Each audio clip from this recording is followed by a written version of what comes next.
하나님의 완전한 용서. 서로 친절하게 하며 불쌍히 여기며 서로 용서하기를. 하나님이 그리스도 안에서 너희를 용서하심과 같이 하라. 에베소서 4장 32절. 많은 그리스도인이 회개 없이 사는 것도 문제이지만 회개를 하고도 용서받았다는 확신이 없는 것도 큰 문제입니다.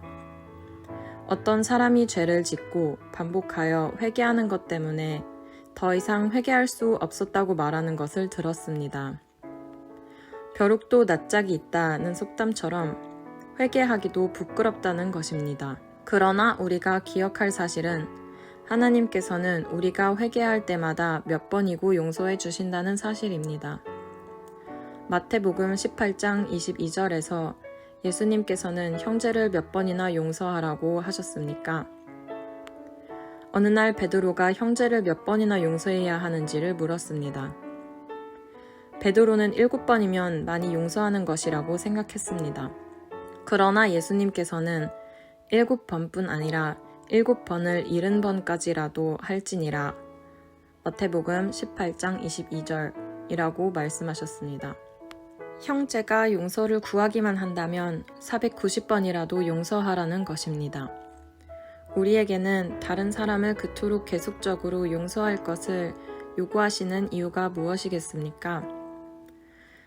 7번을 70번까지라도 용서하라는 말씀은 예수님께서도 우리를 그렇게 용서해 주시겠다는 약속이 담겨 있는 것입니다. 성경적인 회개는 완전한 용서의 기초를 둡니다. 예수님을 진심으로 영접한 사람에게는 언제나 완전한 용서가 밑바탕에 깔려 있습니다. 그리스도인으로서 살아가다가 혹시 실수하고 넘어진다 할지라도 하나님은 언제나 용서해 주십니다. 놀라운 은혜입니다. 그런데 왜 이런 은혜를 베푸실까요? 그것은 우리가 죄를 이기는 삶을 살도록 하시려는 것입니다. 서커스의 공중고개를 생각해 보세요.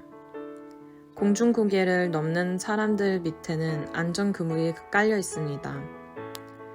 그들은 고개를 하다 떨어져도 안전그물이 그들을 받쳐줍니다. 왜 안전그물을 치는 걸까요? 그것은 안전그물을 믿고 두려움을 떨쳐내고 공중고개를 성공하라는 것입니다. 이와 같이 우리 죄를 끝까지 사해주시는 하나님의 마음에는 그 은혜를 힘입어 죄와 싸워 이기라는 뜻이 담겨져 있는 것입니다. 누구나 반복적으로 넘어지는 죄가 있습니다. 이상하게 사람마다 극복하기 어려운 죄가 있습니다. 그렇다면 수첩에 발을 자를 그어가며 회개해 보시기 바랍니다. 490번까지 가는지 실험해 보시기 바랍니다. 매번 예수님을 바라보며 회개하면 다 용서받습니다. 그것이 우리에게 주신 하나님의 약속입니다. 하나님, 잘못했습니다. 용서해 주세요. 그래, 용서한다. 하나님, 잘못했습니다. 용서해 주세요. 그래, 용서한다. 하나님, 잘못했습니다. 용서해 주세요. 그래, 용서한다. 이렇게 하다 보면 아마 100번도 안 되어 이런 고백을 할 것입니다. 하나님, 더 이상 죄 짓고 싶지 않습니다. 더 이상 죄 짓고 용서해달라고 말하기 싫습니다. 죄 짓는 것이 고통스러워지고 죄가 싫어지면 죄를 이길 수 있게 됩니다. 회개가 죄를 이기도록 만드는 것입니다. 죄를 바라보며 회개하는 것이 아니라 나를 끊임없이 용서해 주시는 예수님을 바라보며 회개할 때 그것이 죄를 이기는 능력이 되는 것입니다. 저는 지금의 제가 있게 된 것이 하나님의 용서하심 때문임을 깊이 깨달았습니다. 저는 지금까지 하나님께서 내가 너를 용서한다, 용서한다, 용서한다, 용서한다 하시는 말씀을 수없이 들었습니다. 예수님을 영접하면 자동적으로 죄를 짓지 않게 되는 것이 아니었습니다. 음란, 욕심, 교만, 자랑, 혈기 다 똑같습니다. 만약 한 번이라도 하나님께서 이제 더는 용서할 수 없다 하셨다면 저는 끝났을 것입니다. 그러나 제가 이런 것들로 가슴을 칠 때마다 하나님께서는 내가 너를 용서한다 하셨고 결국 저는 그 은혜로 죄를 이겼습니다. 육신적으로는 달라진 것이 없지만 예수님이 나와 함께 계신다는 믿음 하나는 달라졌습니다. 그런데 예수님께서 나와 함께 하신다는 믿음이 달라지니까 육신의 정욕대로 살지 않게 되는 것입니다. 요한 1서 5장 18절에 하나님께로부터 난 사람은 어떻게 된다고 했습니까? 악한 자가 그를 만지지도 못하는 비결은 무엇이라고 했습니까? 요한 1서 5장 18절에는 놀라운 약속이 담겨져 있습니다. 하나님께로부터 난 자, 즉 그리스도인을 범죄하지 않는다는 것입니다. 죄의 유혹과 생각은 일어날 수 있습니다. 또 악한 자가 여전히 우리의 육신을 통하여 죄를 짓도록 유혹합니다. 그러나 그리스도인은 누구든지 죄를 짓지 않을 수 있습니다. 이것이 성도가 이 땅에서 누리는 놀라운 삶입니다. 그런데 이 삶에는 전제 조건이 하나 있습니다. 그것은 하나님께로부터 나신 자, 즉 예수 그리스도가 나를 지키시는 것입니다. 그러면 예수님이 지키는 사람이 있고 아닌 사람이 있습니까? 그렇지 않습니다. 예수님은 모든 믿는 자의 마음에 이미 오셨습니다. 주님은 나를 지키고 계십니다. 문제는 주님이 나를 지키도록 주님을 바라보며 주님과 교제하면서 살았는가 하는 것입니다. 율법적 의무감과 노력으로는 결코 죄를 이길 수 없습니다. 우리가 경건하게 살 수 있는 것은 오직 예수님 때문입니다. 항상 예수님을 바라보고 살 때 죄의 유혹을 이기고 경건하게 살 수 있습니다. 종교개혁자 마틴 루터는 수도사였습니다. 수도사는 죄를 지으려고 해도 지을 수 없는 사람입니다.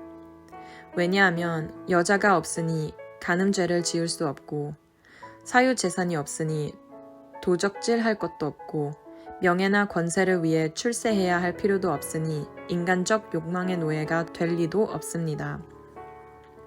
그럼에도 불구하고 마르틴 루터는 수도권에서 죄로 고민했습니다. 내 죄, 내 죄, 내 죄입니다. 하며 그는 가슴을 치면서 괴로워했습니다. 아무리 회개하고 고행을 해도 죄의 문제가 해결되지 않았습니다. 당시 로마에는 스칼라 산타라는 성당이 있었습니다. 이 성당에는 예수님께서 빌라도 앞에서 재판받으실 때 올라가셨다는 계단이 있다고 합니다. 사람들은 이 계단을 무릎으로 기어서 오르내리면 죄사함 받고 구원을 받는다고 믿었습니다. 루터도 무릎으로 기어 오르면서 한 계단 오를 때마다 입을 맞추고 주기도문을 외웠습니다. 그러나 다 올라갔지만 해결된 것은 아무것도 없었습니다. 그때 마치 큰 불빛을 보는 것처럼 말씀이 귀에 들려왔습니다. 의인은 믿음으로 말미암아 살리라. 믿음으로 말미암아 의롭다 함은 얻는 것이지 계단을 무릎으로 기어 오른다고 죄 사함을 받는 게 아니라는 사실을 깨달았습니다. 그 순간 루터는 하늘 문이 열리는 경험을 했다고 했습니다. 의인은 믿음으로 말미암아 삽니다. 믿음으로 구원의 은혜를 받고 믿음으로 용서하시는 은혜를 누립니다. 그렇다면 이 믿음은 어떻게 생길까요? 믿음의 창시자요 완성자이신 예수를 바라봅니다. 히브리서 12장 2절.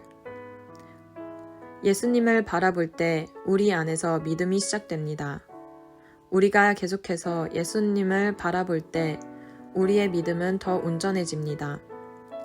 예수님을 바라볼 때 예수님이 우리 안에 계시다는 믿음이 점점 더 실제가 되는 것입니다.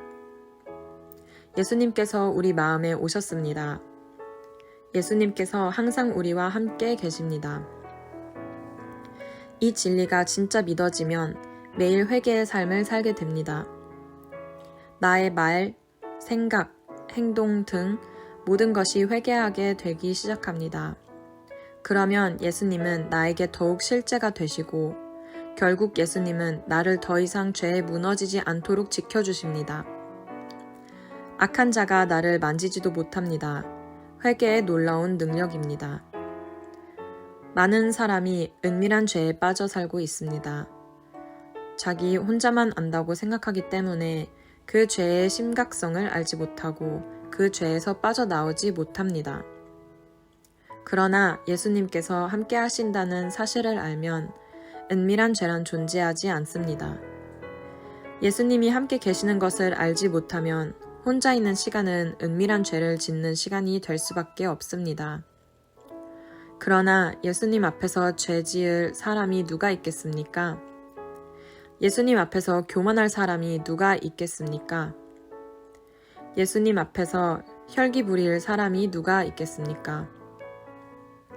예수님이 나와 함께 하시는 것이 분명해지면 혼자 있는 시간은 예수님과 은밀한 교제의 시간, 거룩한 시간으로 변합니다. 이것이 바로 기적입니다. 저는 처음에는 회개를 고통스러운 것으로 알았습니다. 그러나 회개는 기쁨이었습니다. 회개할 때마다 예수님을 만나기 때문입니다. 그저 만나는 것이 아니라 가슴으로 안아주시며 용서해 주십니다. 우리가 진정으로 회개할 때 예수님의 구원 손길을 느끼며 용서받은 감격을 누리며 살 수 있습니다. 당신의 회개는 죄를 이기는 능력입니까?